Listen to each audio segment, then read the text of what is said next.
from Lagos, the nation's commercial capital. This is the News at 10. Live from Channels Television. Reporting tonight, Ijoma Onyato.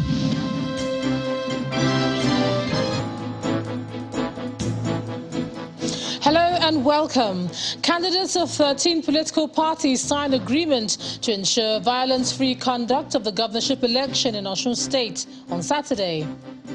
It's an act of God, APC National Chairman Abdullahi Adamu justifies the choice of the party's vice presidential candidate for the 2023 election. Former SGF and APC chieftain Babachir Lawal says decision is a disastrous error. Handmaids International Catholic School, Lagos, absolved itself of involvement in the incident that led to the death of 2 pupils of the school last week. Parent of one of the victims disagrees. And on business news tonight, IMF plans to further cut growth forecast this month due to impacts of Russia-Ukraine conflict, China COVID-related shutdowns and higher inflation. On sports news tonight, 9-time African champions, the Super Falcons of Nigeria, to face 4-time world champions, the United States women's national team, in a 2-leg friendly in the month of September.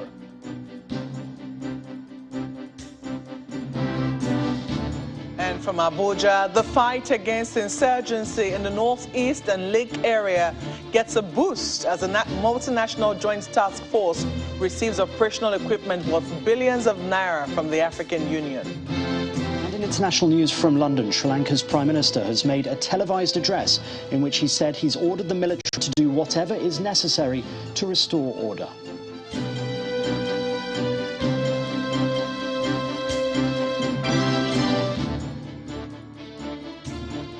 It's 3 days to the Osun State governorship election, and all appears set for the exercise with the signing of a peace deal by the political parties. 13 of the 15 political parties participating in the July 16th election signed the agreement to maintain the peace during and after the conduct of the governorship poll. The peace agreement, which has become part of pre-election preparations aimed at ensuring a violence-free process, is expected to douse tensions with the respective pledges made by the candidates during the signing of the agreement. Our correspondent Daredo reports. It is the symbolic commitment to upholding democracy, and ahead of the governorship election in Osun State on Saturday, these political parties are committing to a peaceful process. Traditional rulers, representatives of security agencies, civil society organizations, INEC, and other key players are on the ground to observe the process. You're welcome. For the INEC chairman, Professor Mahmoud Yakubu, without peace, the Commission's deployment plan and other arrangements will be frustrated. I wish to reiterate our commitment to transparent and credible elections. The Commission has taken every step to ensure that a credible governorship election happens in Osun State this weekend. Thank you very much. The convener, National Peace Commission, and the Catholic Bishop of Sokoto Diocese, Bishop Matthew Kuka, appeals to politicians to seek peace beyond the elections. The focus has been on ensuring free, fair, non-violent elections. But I think the second phase, which we need to begin to interrogate and talk to, is beyond just having a peaceful election. That Nigerians desperately are in need of a peaceful environment around which to function. Meanwhile, the co-chair of the National Peace Committee, former head of state, General Abdulsalami Abubakar, who joined the meeting virtually, urged politicians to play the game by the rule. No politics of bitterness, no campaign of calumny. And for the youth and the politicians, supporters, please avoid violence. Violence begets violence. So please, let's give peace a chance so that we can have a free and fair election in Osun State. And then after, we live in perfect harmony. Accord party? Next, in alphabetical order, the parties are called to append their signatures, confirming their commitment to the peace agreement. APC, we have APM, APP, be on standby. Action People's Party. After Action People's Party, we have Boots Party. Boots Party. The people of Osun State, that Osun is not made only for the rich, but also for the poor. That Nigeria itself is a country for all, irrespective of tribe, irrespective of religion, irrespective of background. And that is what we are doing today. Osun prides itself as a peaceful state in the country, and it hopes to maintain that record during and after the election. Dari Ido, Channels Television News. In the meantime, Justice Iyang Ekwo of the Federal High Court Abuja will tomorrow deliver judgment in a suit seeking the disqualification of Governor Adegboyega Oyetola as the All Progressives Congress candidate in the Osun governorship election. Justice Ekwo fixed the date after the counsel for the parties adopted their processes and presented their arguments in the matter. The plaintiff in the suit and chieftain of the APC, Moshood Adeoti, filed the matter through his legal team.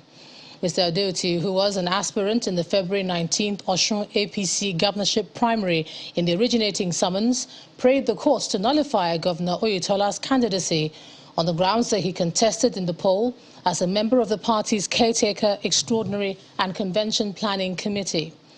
Mr. Adeoti said the act contravened the provisions of Section 222 of the 1999 Constitution, arguing that Governor Oyetola ought to have resigned his membership of the APC's committee at least 30 days prior to the date of the Osun State primaries.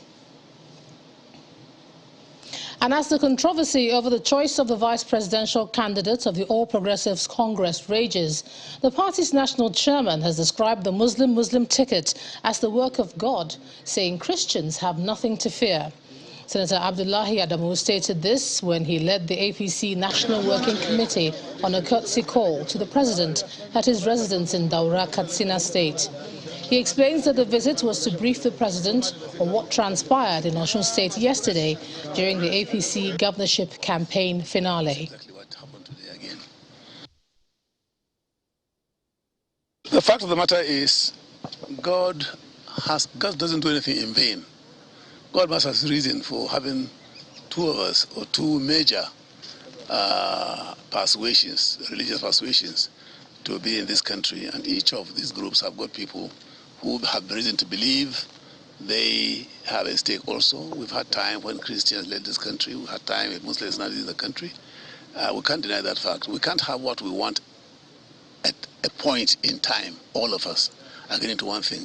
The fact of the matter is, we appreciate that the Christians are interested in it, no doubt about it. But the fact of the matter is, we're as practical as we can in this situation, and we do hope that people will see reason. Nobody is wanting to promote Christianity or Muslim ticket necessarily, but we have to face the reality of our politics in the country. And that's what exactly we're doing. Absolutely nothing to fear. Shetima is another Nigerian like me and you. And yes, we don't all have to be Muslims or all have to be Christians. It is the will of God that this time around he's going to be the vice president of this great country if we win the election. And we do hope and pray, and we're working to win the election. Meanwhile, a former secretary to the government of the Federation, Babachir Lawal, who is a close ally of the APC presidential candidate Bola Tinubu, has described the emergence of the former Borno State governor as APC vice presidential candidate as a disastrous error. According to the former SGF, the APC flag bearer is a good man and great listener, but he observes that sycophants have most influenced our leaders with such character traits. According to him, the APC flag bearer has been cornered by self-serving lapdogs, warning that the Muslim ticket is dead on arrival. In his words, I thought I'd be able to avoid commenting on the disastrous error by my very good friend, Senator Bola Ahmed Tinubu, in his choice of a running mate. I'll be the very last person to stand in the way of my very good friend Tinubu's path to the presidency. And this is because since 2011, my consuming passion has been for him to succeed Buhari as president of Nigeria. He goes on to say, it'll not be true if I say that I did not see it coming.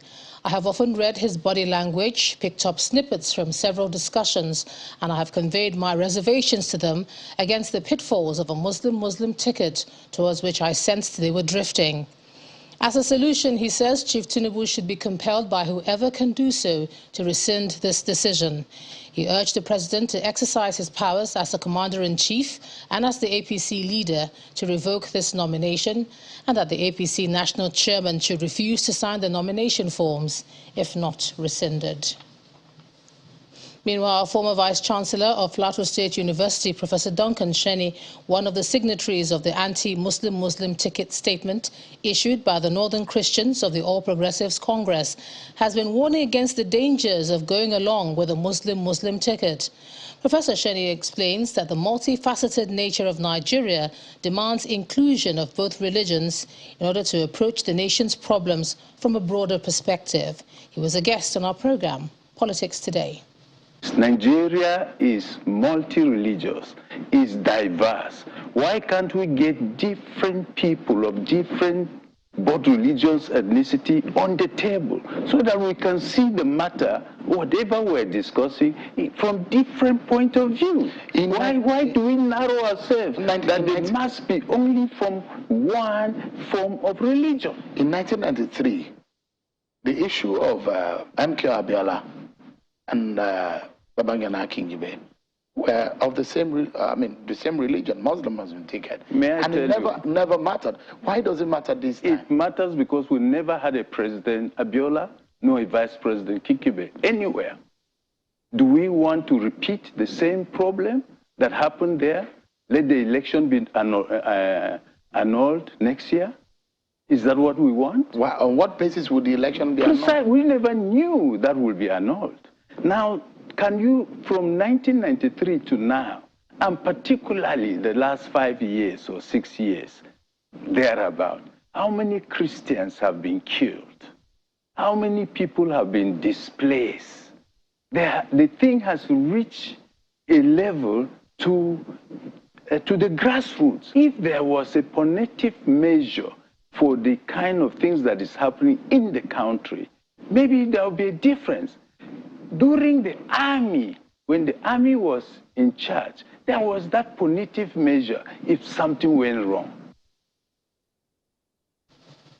In other political stories, the African Democratic Congress is promising a more transparent government if it comes to power in 2023. The ADC presidential candidate, Mr. Dumebi Kachiku, made this pledge while giving an address on the state of the nation in Abuja. He highlighted the challenges he believes are plaguing Nigeria, urging all members of the party and Nigerians in general to speak up against the various issues, such as insecurity. The African Democratic Congress has come a long way since it was formed in 2005.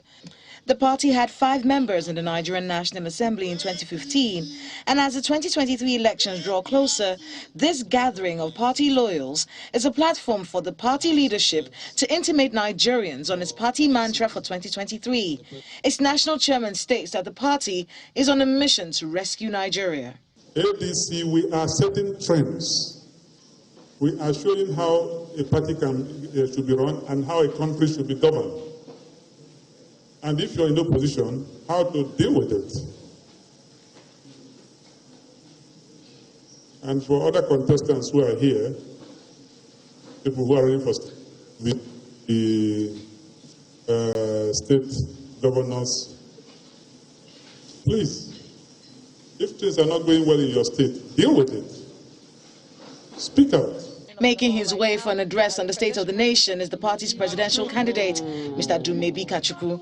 A media mogul, Mr. Kachiku is the founder of Roots Television. He's also a farmer, a philanthropist, a husband, a father, and is the younger brother of Ibe Kachiku, the former managing director of the Nigerian National Petroleum Corporation and former Minister of Petroleum. For him, a rescue mission will require proper identification of the challenges facing the country. According to government officials, 879 detainees escaped, and among them 68 Boko Haram members, some of whom had been involved in previous bombing campaigns. What were known terrorists doing in a medium security jail. We believe in one indivisible Nigeria. We believe in a country that works for everyone. We believe in a country that the law is equal to every man, rich or poor. We believe in a country where our borders are secure, our roads are secure. Since winning the presidential primaries of the African Democratic Congress in June of 2022, Mr. Kachikwu has identified 20 areas where he would make a substantial difference in the lives of Nigerians if elected president. He explains that his rescue mission will be focused on salvaging what other political parties have destroyed over the years. In part two, after the break, the police in Ogun arrest one more fleeing inmate of the Kuje Custodial Center in the Federal Capital Territory. That's in a moment. To join us again.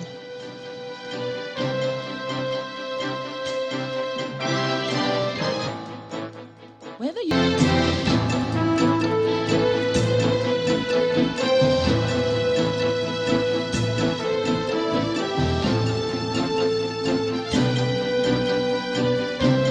Welcome back. If you've just joined us, you're watching the news at 10 on Channels Television, coming to you live from Lagos. A reminder of our top stories. Candidates of 13 political parties sign agreement to ensure violence-free conduct of the governorship election in Osun State on Saturday. It's an act of God, APC National Chairman Abdullahi Adamu justifies the choice of the party's vice presidential candidates for the 2023 election. Former SGF and APC chieftain Babachir Lawal says decision is a disastrous error. Handmaids International Catholic School, Lagos, absolved itself of involvement in the incident that led to the death of 2 pupils of the school last week. Parent of one of the victims disagrees. And Sri Lanka's Prime Minister makes a televised address, orders the country's military to do whatever is necessary to restore law and order.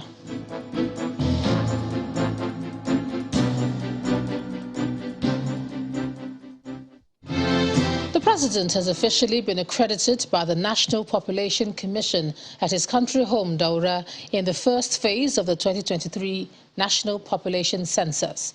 According to a statement released by the Senior Special Assistant to the President on Media and Publicity, Garba Shehu, the trial, house listing and house numbering took off today officially in selected local government areas of the country, with President Muhammadu Buhari's digital capturing. The chairman of the National Population Commission, Nasir Isa Kwara, notes that the trial census, also known as census dress rehearsal, is one of the pre-census activities to evaluate all aspects of the operation.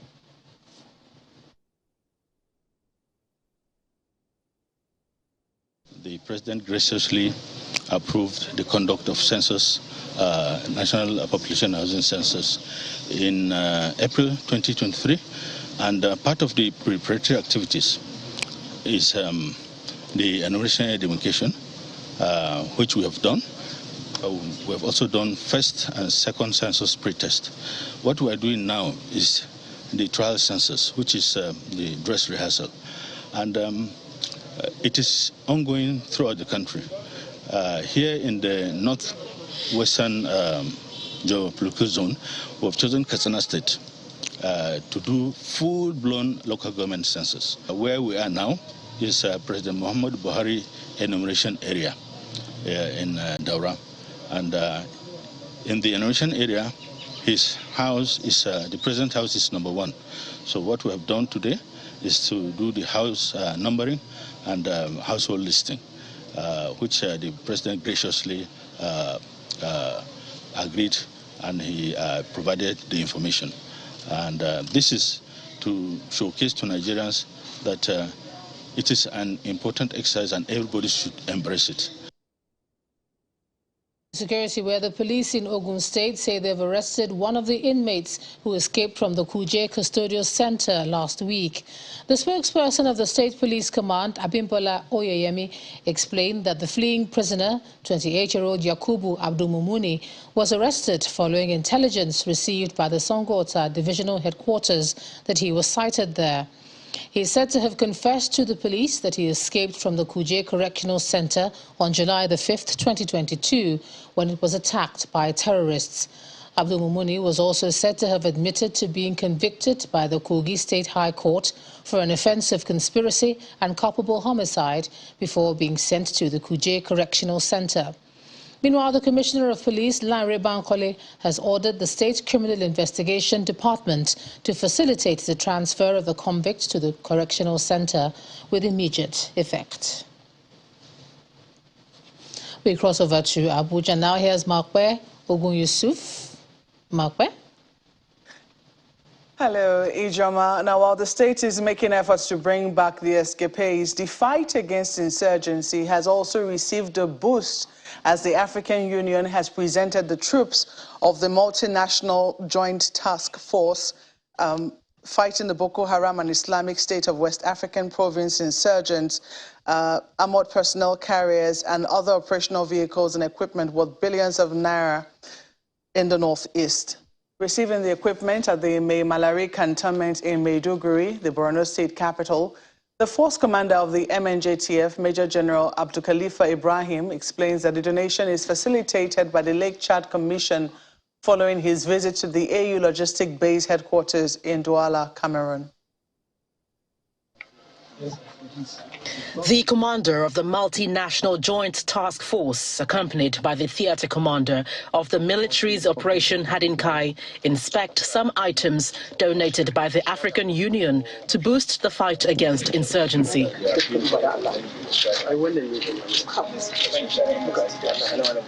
The items include 4 armored personnel carriers, automatic grenade launcher, a minibus, 2 13 kVA mobile generators and other equipments. The donation and subsequent handover is a reflection of the African Union's appreciation of the efforts of the multinational joint task force in combating terrorism in the Lake Chad region. I therefore urge the sector commander to ensure the equipment are well deployed, operationally utilized, and kept maintained and serviceable, while also spurring up the sector to continue to do more in its quest to curb the menace of terrorism within its area of responsibility. I'm happy to note that the MNJTF facilitated the travel of 6 personnel from Sector 3 to the African Union logistic base in Douala for training. Therefore, we envisage that these 6 personnel will also teach others on how to use this equipment. The military states that the terrorists have been confined to the Lake Chad region and are confident that these donations will foster peace and security in the northeast region. To the international community, we want to appeal that if we continue to have things like this, we can assure them that there will be total peace in the northeast, and which will transcend down to north central, northwest, and all over the country and the region in general. We want to say a big thank you. We will ensure that these things are put to good use, and we are impressed with the quality of the items that have been brought. They are standardized, they are well thought of, and we will continue to do in our very best to ensure that we get the best from the operations. The operational equipments are meant for the sectors that constitute the multinational joint task force. The sector in Niger Republic and Nigeria have already received their items, while the ones for the sectors in Cameroon and Chad are expected to be delivered in the coming days. Away from security, the federal government is again reaffirming its commitment to address the housing needs of Nigerians as part of efforts to provide decent and affordable shelter for all. While handing over the affairs of the Office of the Minister of State for Works and Housing, Mr. Muazu Jaji Sambo says the administration of President Buhari has contributed greatly to meeting the housing needs of Nigerians. He adds that the Ministry of Works and Housing is vital to the sustainable growth and development of the country. It is the end of an era as former Minister of State for Works and Housing, Mr. Muazu Jaji Sambo, walks into the conference hall of the ministry to hand over to his successor, Mr. Umar El Yakub. The outgoing minister takes to the podium to highlight the relevance of the ministry, while his successor is pledging to continue the progress so far recorded in the ministry. The development of the national road network plays an important role in the economic development, and the length of paved roads existing in the country is often used as an index to assess the extent of its development. It is indeed a very big shoe that the Honorable Minister of State is wearing, which I'll find very difficult with my small feet to fit into, but I'll try, and I'm sure wherever he is, not only would he just hand me over the notes, but he will continue to advise and counsel me, and of course, in collaboration and with the Honorable Minister. After the speeches, the ministers signed the necessary documents, concluding the handing over process.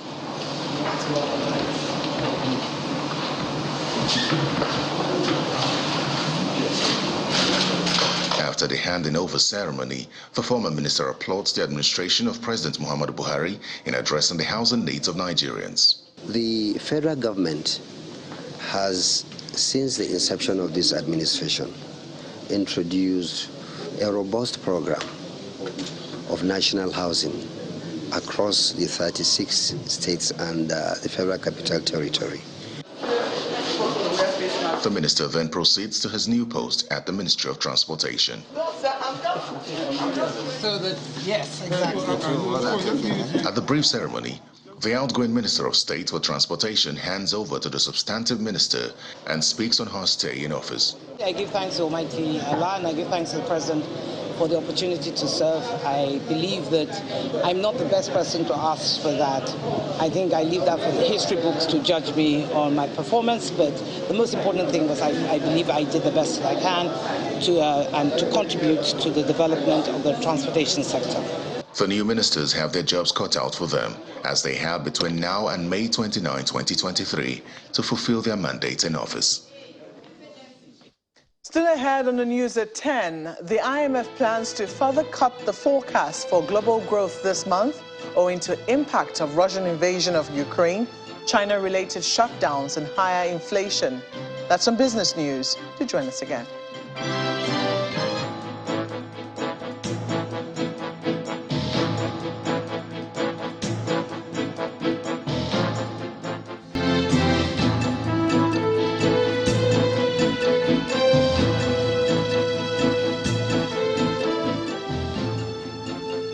Welcome back to the news at 10. In aviation, the 4-kilometer runway at the Ogun Agro-Cargo International Airport is now 85% complete, just as the control tower and fire station are under construction to be the December deadline for the commissioning of the project. Well, that's according to the Commissioner for Works and Infrastructure, Ade Akinsoya, who explained that the airport will have 2 terminals for passenger and cargo. Cargo transportation is a very crucial segment of the Nigerian aviation industry and by extension its economic development. To push the frontiers of agricultural products moving by air, the Ogun State government began the construction of its cargo airport in the Peruremo area in 2021, a facility that was first initiated in 2007.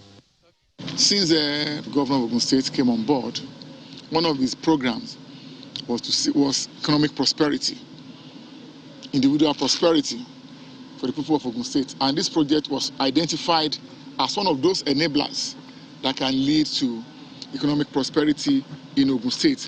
And the governor also said this, that no project started by any of his predecessors that will add value to the people of Ogun State, especially economic value, the best interest of the people of Ogun State and our economy. This airport is one of such projects. While the 5,000 square meters of land housing the airport is a construction area, the 4-kilometer runway is 85% complete for the Category E class airport. The runway overall is 4 kilometers in length. Its total width, 60 meters. So the main runway itself is 45, shoulders on both sides, 7.5 meters. The runway is not the only infrastructure receiving attention. The control tower and fire station are also under construction, with the government's focus on building an aerotropolis. The control tower is a 5-level control tower. We are now on the 3rd floor. So everything is being put in place to make it a unique control tower. It's going to be, there'll be a lot of construction going on. They work around the clock. And on the other side is the passenger terminal. You've seen the cargo cargo terminal also. There are other facilities that are coming. For instance, the African Development Bank, AFDB, is setting up an agro-testing center not far from the airport here, such that all agro-produce to be exported out of this country will be tested and certified to have met international standard before export. When the agro-cargo airport is commissioned later this year, it will be accessible through 6 locations, which includes the Lagos-Shagamu and Lagos-Ibadan Expressway, among others. Well, that's all from Abuja. It's back to you, Ijoma. Thanks a lot, Mark Bear. The management of Handmaids International Catholic School, located in the Surulere area of Lagos, has been explaining its part in the incident that claimed the lives of 2 students last week. Some of them became unconscious while being conveyed home in a bus after school hours on Friday, leading to the death of 2 of them.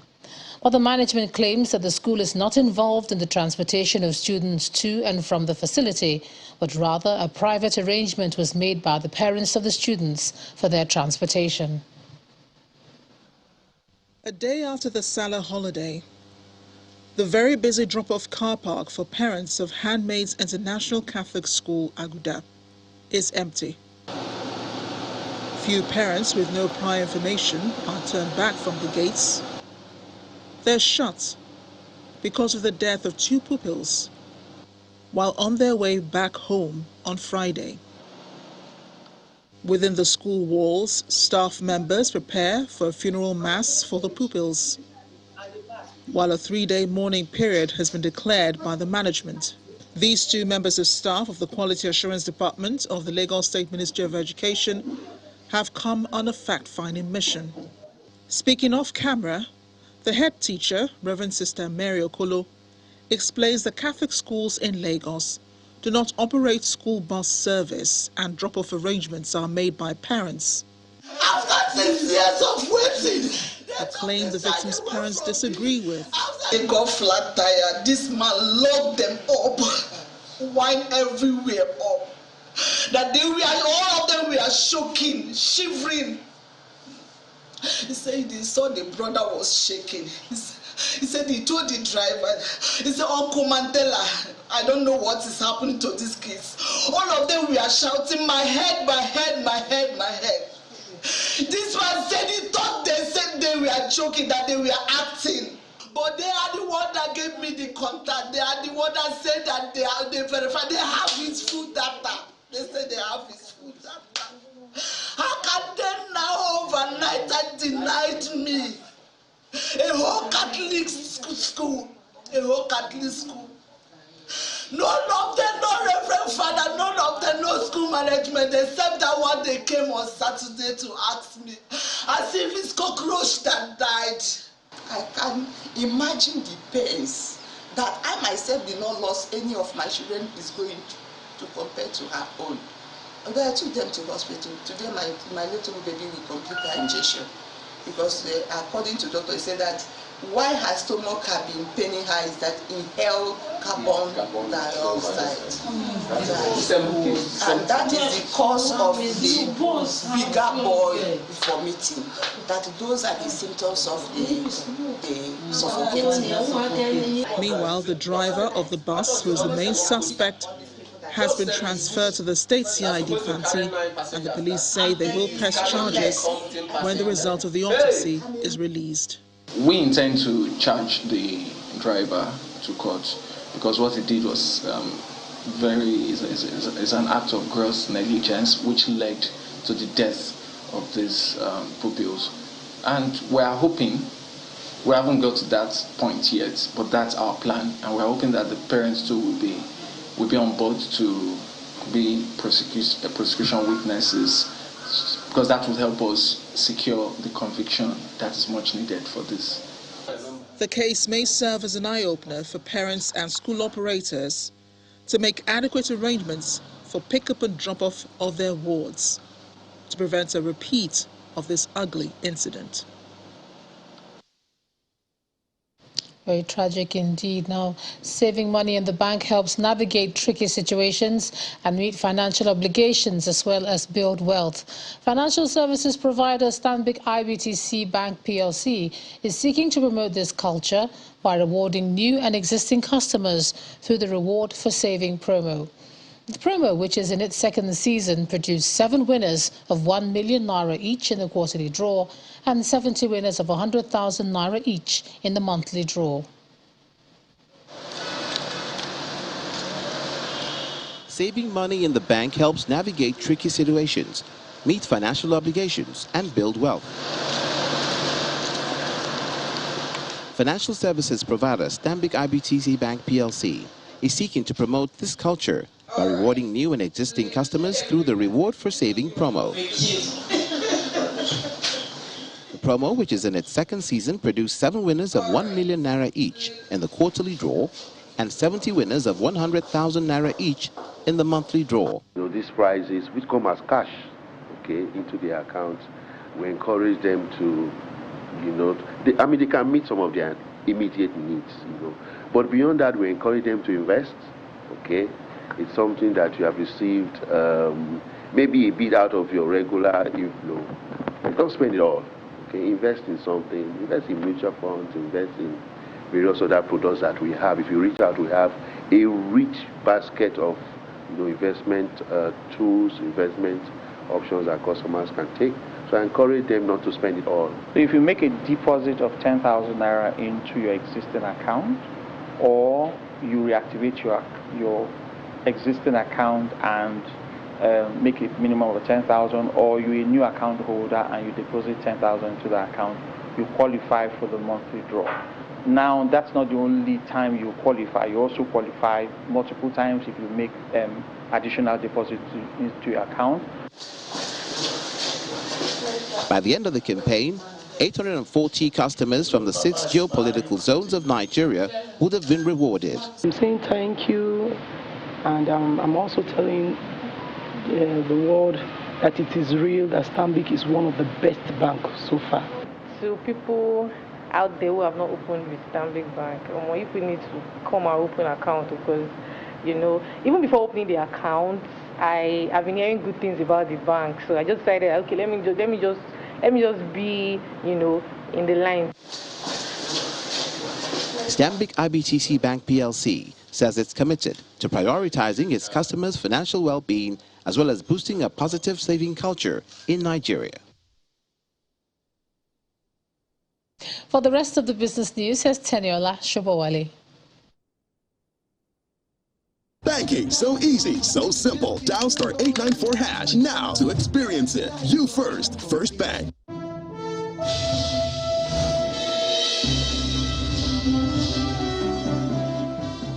Thanks a lot, Ijeoma. The International Monetary Fund has warned that it may further cut its forecast for global economic growth due to the impact of Russia's invasion of Ukraine, pandemic-related shutdowns in China, and higher inflation. IMF's Managing Director, Kristalina Georgieva, made this known in a blog post today without providing specific figures. The outlook for this year and next is expected to be downgraded later this month when the IMF releases its World Economic Outlook update. The warning comes as G20 finance ministers hold their meeting in Bali, Indonesia this week. The Bureau of Public Enterprises and the National Council on Privatization have reacted to the lawsuit between Bagio Power Limited versus Fidelity Bank PLC and 7 others over the board composition of Benin Electricity Distribution Company. In a statement issued on Wednesday, the Director General of the BPE, Mr. Alex Oko, explained that government's action was to safeguard the industry and support market stabilization through restructuring and repositioning to serve the citizens of the franchise area better. The National Council on Privatization explained that the board composition of Benin Electricity Distribution Company and the other 4 discos was concluded 3 days before the Federal High Court issued an interim order. Nigeria's oil rig count rose by 120% year-on-year to 11 last month, up from 5 recorded within the same period last year. And that's according to the Organization of Petroleum Exporting Countries, OPEC. This also comes as Nigeria's output, excluding condensate, dropped by 7.6% to 1.16 million barrels per day last month, indicating against 1.3 mbpd recorded in the corresponding period of 2021. OPEC latest oil market report further indicated that Algeria emerged as the highest African oil-producing nation with 33 rigs, while Libya became the least with only 2 rig counts. Despite numerous challenges, the Nigerian Port Authority says it generated 5 billion naira revenue from the ailing Calabar port between January and May this year. A statement from the NPA says it also received 72 vessels with the gross register tonnage of 1.61 million. At the same time, the NPA says ship traffic into the port recorded high returns as number of vessels received were 72 within the period.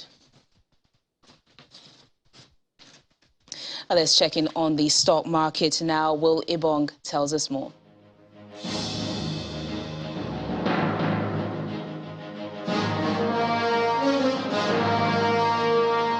Hello and welcome to the Stock Market Report. First day of trading after the Eid al-Kabir celebrations, and equities took a colossal ride south to open the holiday-shortened week. Negative close with the all-share index dropping hot and about 90 billion naira shaved off the market cap. However, green activity chart reflecting investors' renewed sell-offs after the Muslim holiday. We have a look at the moves in the market that drove today's negative sentiments. From the manufacturing industry, multiverse mining and exploration led losses, falling by 10% to close its share price at 1 naira 89 kobo and closely followed by Red Star Express. Meanwhile, in the banking sector, Zenith Bank and FBN Holdings held the fort, leading the counter to a green close as CWG PLC led 10 other gainers. Just 3 days of trading. We have 2 days more. Stocks are probably going to overheat at the NGX tomorrow as profit taking is still very much in the picture. And that's the Stock Market Report. I'm Will Ibong. Back to you.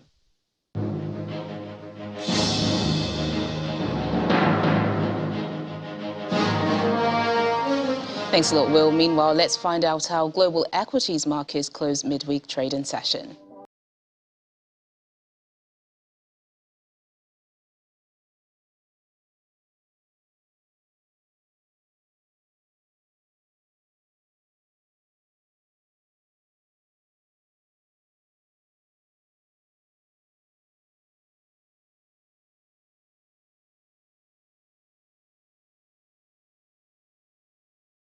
And that's business news tonight. It's back to Ijeoma for the rest of the news at 10. Banking, so easy, so simple. Dial *894# now to experience it. You first, First Bank. Thanks a lot, Teniola. The Sri Lankan Prime Minister has ordered the country's military to do whatever is necessary to restore order after protesters stormed his office. A fleeing President Gotabaya Rajapaksa appointed the Prime Minister as acting president. Here's Simon Pusey with more in Around the World in 5. Good evening and welcome to the Channel Studios here in London with your international news around the world in 5. Sri Lanka's Prime Minister has delivered a televised address in which he said he had ordered the military to do whatever is necessary to restore order. Ranil Wickremesinghe called on the protesters who have occupied his office and other state buildings to leave them and cooperate with authorities. Some analysts say his latest statement could be an indication that the army is about to enforce security in the capital.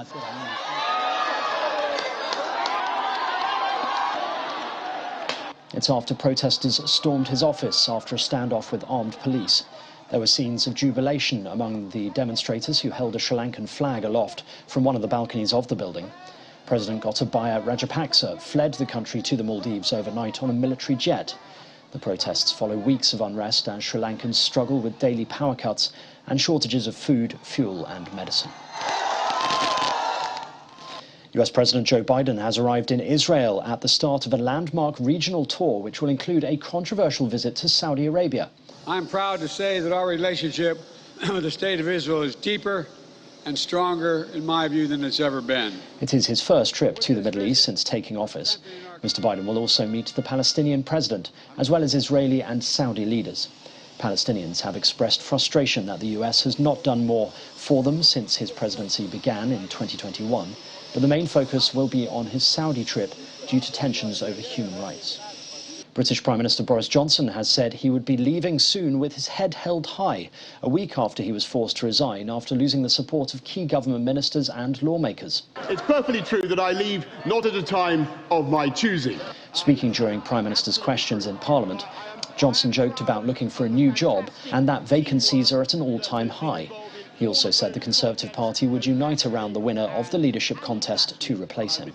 Any one of them would wipe the floor with Captain Crasheroony's snooze fest, Mr. Speaker. And after a few weeks' time, that is exactly what they will do. They will unite around the winner and do just that. About 600 firefighters supported by 6 water bomber aircraft are battling to bring under control 2 wildfires in southwestern France, which have already burnt more than 1,700 hectares and prompted the evacuation of thousands of tourists.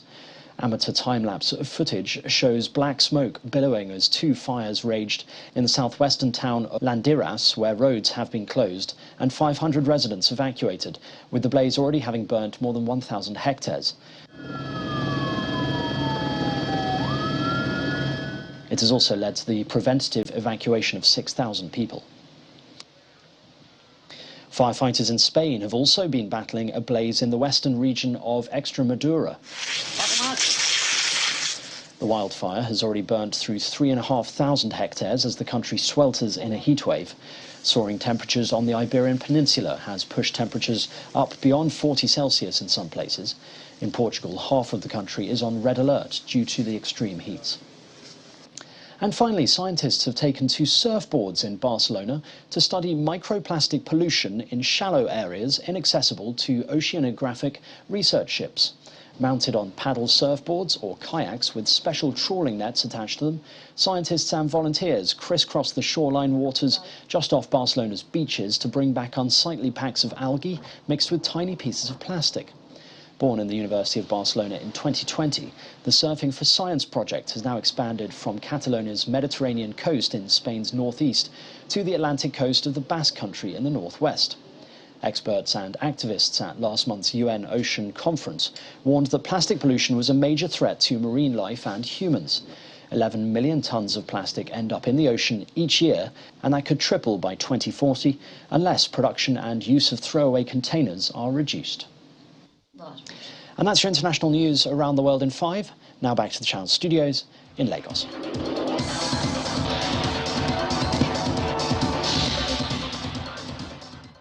Thank you, Simon, and welcome to Sports News. 9-time African champions, the Super Falcons of Nigeria, will play the United States women's national team in a 2-match tour in the month of September. Both teams, presently competing in their respective continental tournaments, will clash at the Children's Mercy Park in Kansas City, Kansas on September the 3rd, and then have a go at each other's jugular once more at the Audi Field in Washington, D.C. on September the 6th. The U.S. women's team is the most successful team in the FIFA Women's World Cup, having won 4 of all 8 championships competed for so far. The Super Falcons have won the African Championship 9 times and played in every edition of the FIFA Women's World Cup. Zambia's Copper Queens have made history when they secured their first FIFA Women's World Cup berth and their first semis place in the quarterfinal of the Women's Africa Cup of Nations earlier today. The Southern African side beat Senegal 4-2 on penalties in Casablanca following a 1-1 draw after extra time. Hosts Morocco booked a spot at the Women's World Cup in Australia and New Zealand after edging Botswana 2-1. The win also sees the ladies progress to the semi-final of the Women's Africa Cup of Nations. And England international Raheem Sterling has become Chelsea's first signing since Todd Bowley's consortium bought the club ending his successful spell at Manchester City. The 27-year-old forward signed a 5-year contract for a fee reported to be £50 million. Sterling had preempted his move earlier today by posting a goodbye message on social media saying he left City as a man, having arrived from Liverpool as a 20-year-old. And Argentina's Francesco Cerundolo has stunned top seed and defending champion Casper Ruud in the Bastard Open second round earlier today. Cerundolo broke the Norwegian serve 3 times en route to a 6-4, 3-6, 7-5 win as Ruud struggled in his first match on clay since losing the French Open final against Rafael Nadal in early June.